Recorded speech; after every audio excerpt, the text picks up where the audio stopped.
The job posting said $95,000. Senior Marketing Strategist, remote flexibility, full benefits. I went through 4 interviews, aced every single one, and when they finally sent my offer letter, I had to read it 3 times. $58,000, marketing coordinator, and something called light administrative duties.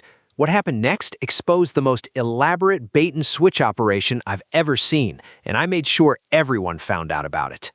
Let me take you back to January of last year. I'd been job hunting for about 2 months after my previous company went through layoffs. I was a marketing specialist with 6 years of experience, and I knew my worth. When I saw the posting for Vertex Solutions, my heart actually skipped a beat. Senior Marketing Strategist, $95,000 base salary, 20% annual bonus potential, full health, dental, and vision, 4 weeks PTO, remote work 2 days a week. The job description was perfect, developing brand strategy, leading campaign initiatives, managing a small team of 2 junior marketers. This was exactly the step up I'd been looking for. I applied that same night. 2 days later, I got a call from their recruiter, a woman named Patricia, who was incredibly enthusiastic. She confirmed the salary range, $90,000 to $98,000 depending on experience, and scheduled my first interview. The process was extensive. First, a phone screen with Patricia, then a video call with the marketing director, a guy named Stephen Chen, then a panel interview with 3 team members, finally a final round with the VP of operations. Each time they raved about my portfolio. Stephen said my campaign work was exactly the creative energy we need. The VP told me I'd be a perfect culture fit. During my interview with Stephen, I specifically asked about the role's responsibilities. He walked me through the strategic initiatives I'd be leading, a complete brand refresh, a new product launch campaign, and building out their social media presence. When I asked about the team I'd manage, he mentioned 2 coordinators who would report to me. Everything aligned perfectly with the posting. I also asked about compensation. Stephen smiled and said, "We're very competitive. The range Patricia shared is accurate, and based on your experience, I'd expect us to come in toward the higher end." I left that call floating on air. 3 weeks after my final interview, Patricia called with the news. I got the job. She said the official offer letter would arrive via email within 48 hours, and she congratulated me warmly. I actually called my mom to tell her. I started mentally planning my budget around that salary. Then the offer letter arrived. I opened the PDF attachment, already smiling. The smile died on my face by the second paragraph. The title read, Marketing Coordinator. Not Senior Marketing Strategist, Coordinator.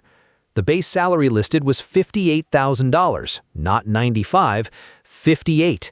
There was no mention of a bonus structure, PTO was listed as 10 days, not 4 weeks, and the remote work policy? Employees are expected on-site 5 days per week during their first year. I scrolled down to the job responsibilities section and my stomach dropped further. Coordinate meeting schedules for the marketing department, manage supply orders and vendor communications, assist with event setup and breakdown, light administrative duties as assigned. There was one bullet about supporting strategic initiatives buried at the bottom. I thought there had been a mistake. Maybe they sent the wrong letter. I immediately called Patricia. "Oh, hi Marcus," she said cheerfully. "Did you get the offer? Isn't it exciting?" "Patricia, I think there's been an error. The offer letter says Marketing Coordinator at $58,000. The posting I applied for was Senior Marketing Strategist at $95,000. There was a pause. Then Patricia laughed lightly. "Oh, right, so the Senior Strategist role was actually filled internally, but Stephen was so impressed with you that he wanted to bring you on in a coordinating capacity first. It's really a great opportunity to prove yourself and grow into a senior role down the line." I felt like I'd been punched. "Patricia, nobody mentioned this during any of my 4 interviews. I asked Stephen directly about the role and salary. He confirmed the range." "Well, things change quickly here," she said, her tone still bizarrely upbeat. "The internal candidate was identified after your interview process, but Stephen genuinely believes in your potential. Most people would be thrilled to get their foot in the door at Vertex."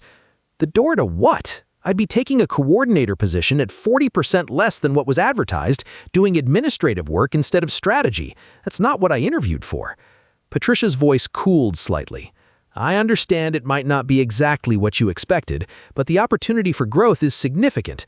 Stephen mentioned you could potentially move up within 18 to 24 months if you perform well. 18 to 24 months of fetching coffee and managing supply orders for $37,000 less than what was promised. I told Patricia I needed time to think about it. She said I had until Friday, 4 days, to decide, and that they had several other qualified candidates waiting. The pressure tactic was not lost on me. I hung up and sat in stunned silence for about 10 minutes. Then I did what any reasonable person would do. I started digging. First, I pulled up the original posting.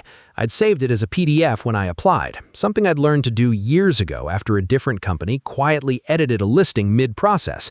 The posting clearly stated Senior Marketing Strategist, $95,000, and all the strategic responsibilities Stephen had described to me. Then I went to Glassdoor. What I found made my blood boil. There were 17 reviews mentioning the exact same thing. Bait-and-switch salary, one said. Interviewed for manager role, offered associate position at half the pay. Another read, asked about the advertised salary in my interview, they said it was a range and offered me the bottom basement. This wasn't a mistake, this was a system. I started screenshotting everything. The original posting, my saved emails with Patricia confirming the salary range, the offer letter, the Glassdoor reviews. I even found an old LinkedIn post from Stephen Chen's celebrating a record number of quality applicants for their marketing roles. Of course they had quality applicants. They were advertising senior salaries for junior positions. Okay, I need to stop here for a second, because at this point, I had a choice to make. I could walk away quietly, chalk it up as a lesson learned and move on, or I could do something about it. Let me know in the comments, what would you have done? Hit subscribe if you think companies that pull this kind of garbage deserve to be exposed, because what I did next, well, I'm still not sure if I crossed a line or did exactly what needed to be done. Keep watching.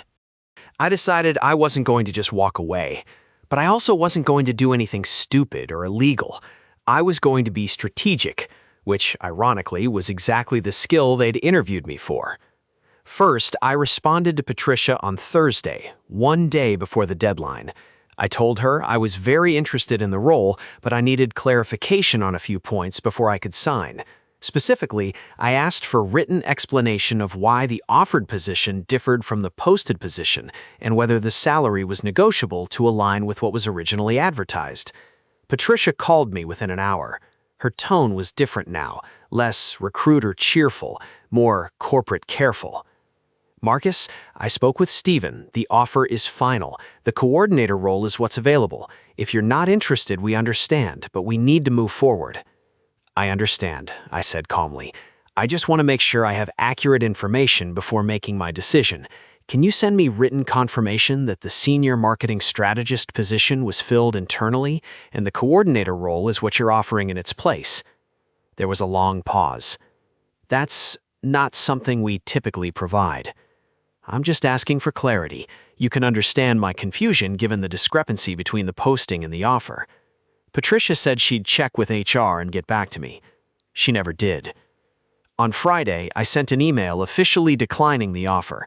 I kept it professional, simply stating that the position and compensation did not align with what was discussed during the interview process. I thanked them for their time. Then I got to work. I wrote a detailed post for LinkedIn. I didn't name the company initially, I just described the experience. 4 interviews over 3 weeks, verbal confirmation of salary range, offer letter that didn't match. The post was factual, professional, and included a call for others to share similar experiences. It went viral within my network. Within 2 days, I had over 15,000 views and 300 comments. And here's where it got interesting. 12 people reached out to me privately, saying they'd had the exact same experience with the exact same company. 2 of them had even interviewed with Stephen Chen, heard the same promises, and received the same bait-and-switch coordinator offers. One woman, Danielle, had actually accepted the coordinator position a year ago. She messaged me with her story. She'd been promised a promotion to the strategist role within 12 months. After 14 months of light administrative duties and consistently positive reviews, she was told the strategist position had been eliminated due to budget cuts. She left 3 weeks later. The strategist posting went back up on Indeed 2 months after she resigned. I asked Danielle if she'd be willing to share her experience publicly. She was nervous, but she agreed.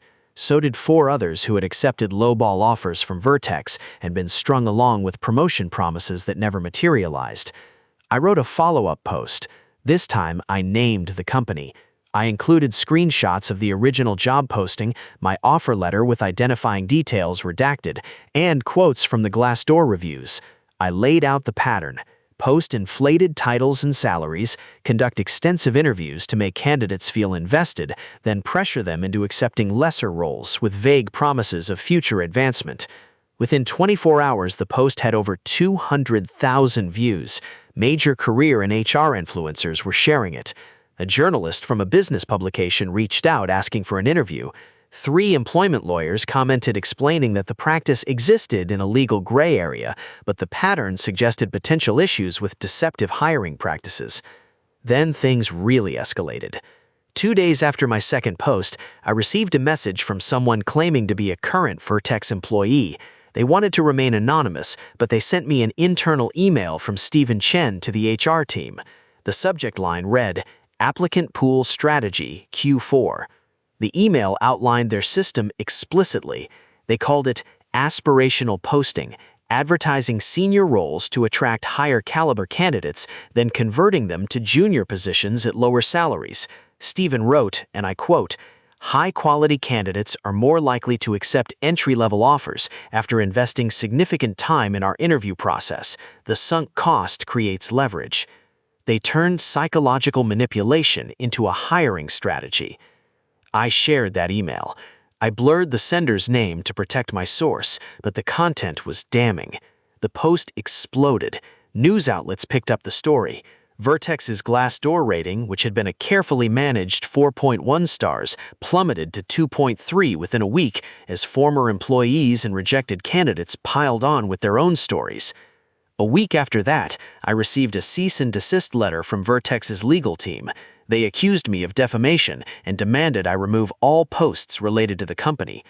I forwarded the letter to one of the employment lawyers who'd commented on my original post. She responded within an hour.